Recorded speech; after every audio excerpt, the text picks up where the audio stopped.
Welcome to lesson 114. I thought I'd show you that sometimes those lovely wooden pencils can come in handy. So I know it's hard to get it to focus on this, but this is my Math is Funner Than English pencil from a few years ago. And we'll be using that pencil today to work on graphing inequalities on a coordinate plane. So here's an inequality, x plus y is less than 10. So how am I going to graph this on a coordinate plane? Okay, so the first thing I'm going to do is I'm going to graph the line by graphing the numbers whose sum is 10. Okay, so in other words, I'm going to look at this like x plus y equals 10. That line is going to be my boundary line. Okay, next I'm going to check the points above and below the line to see which one makes the inequality true. And then I'm going to shade the line, or the side, that is true.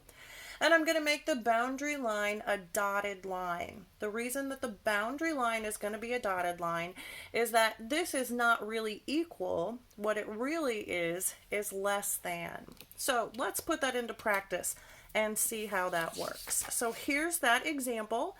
X plus y is less than 10. So we're going to first graph x plus y equals 10.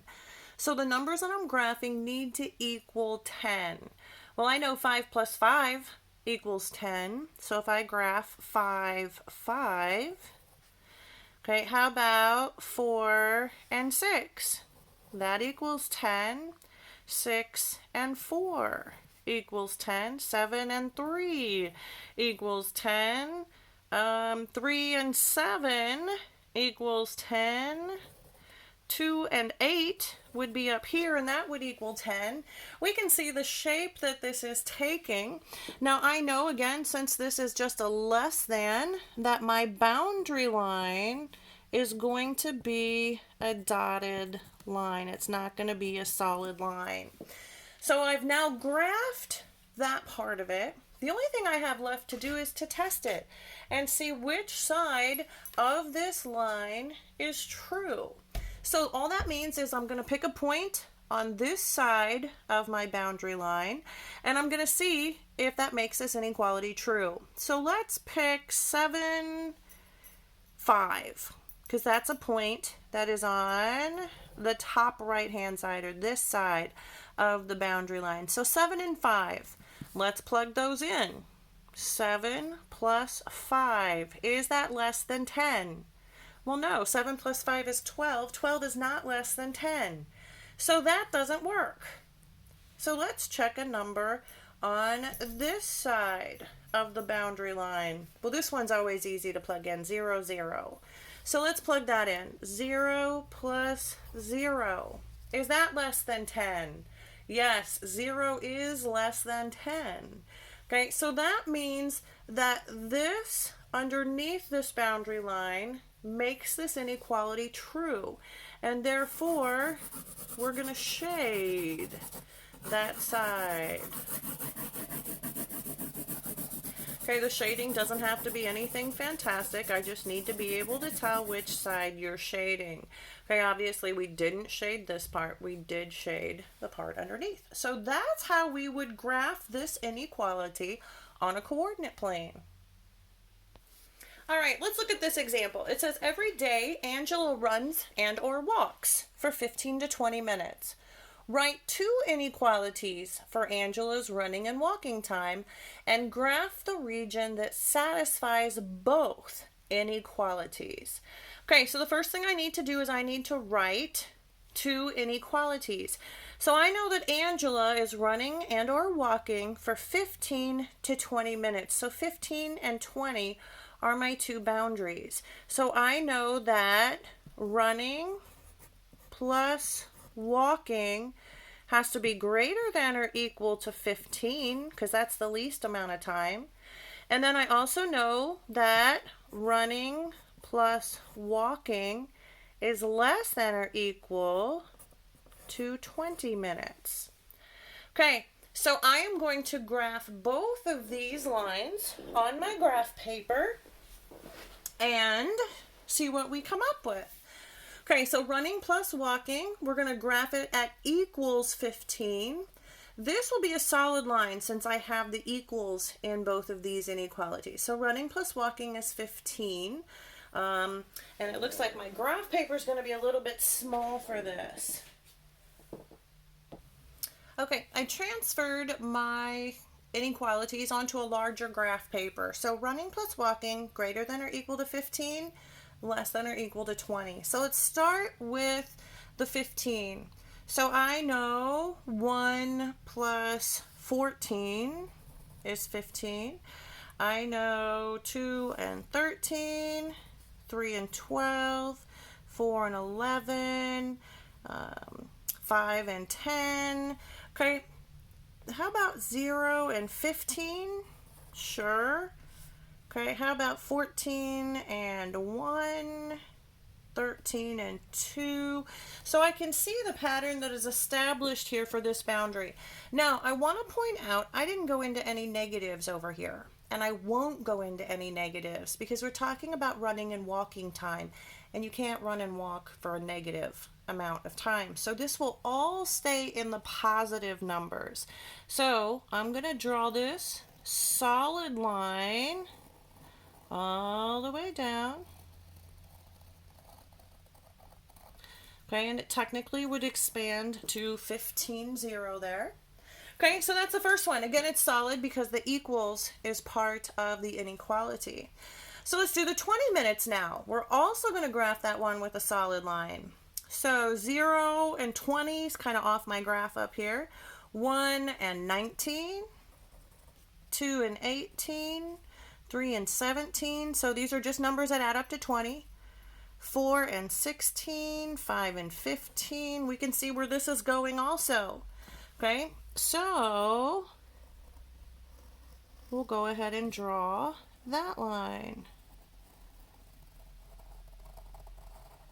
Okay, now technically, again, it would expand all the way down to where it was 20, 0, but my graph paper is not going to go out that far. So now, I have these two inequalities graphed.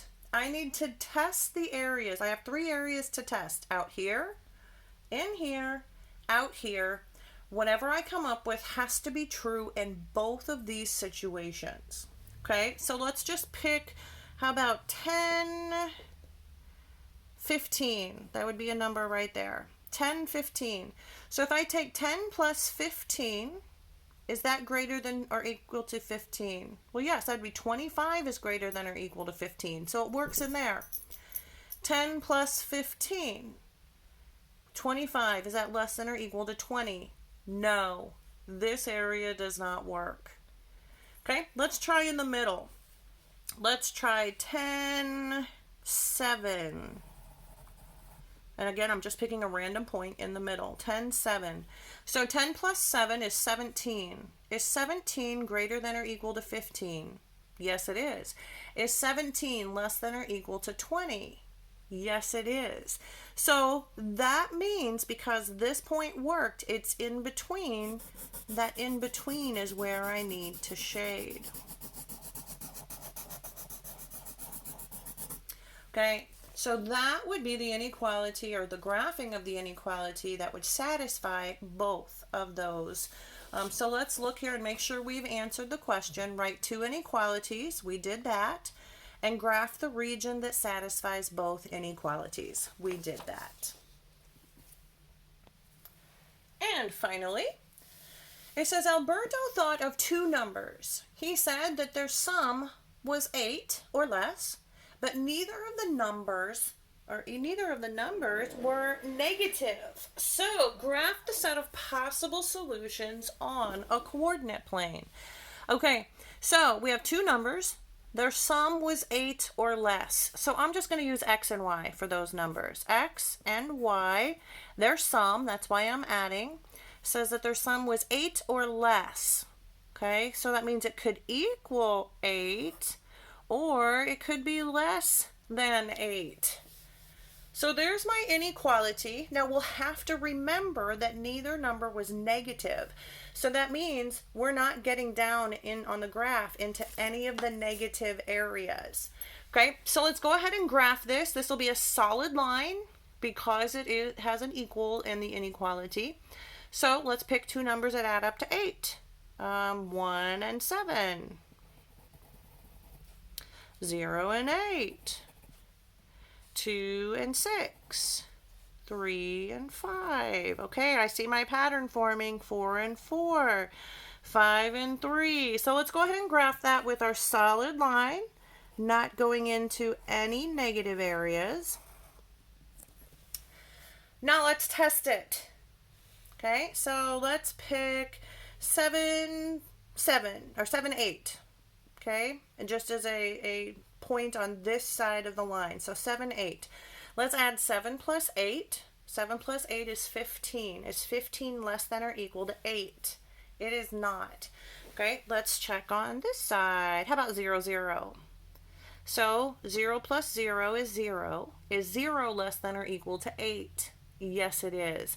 That means that this side underneath the line satisfies that inequality. But remember, we are not hitting any negative areas.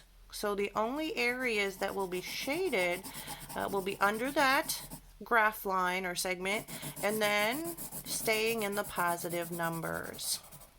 So that is the solution to my problem.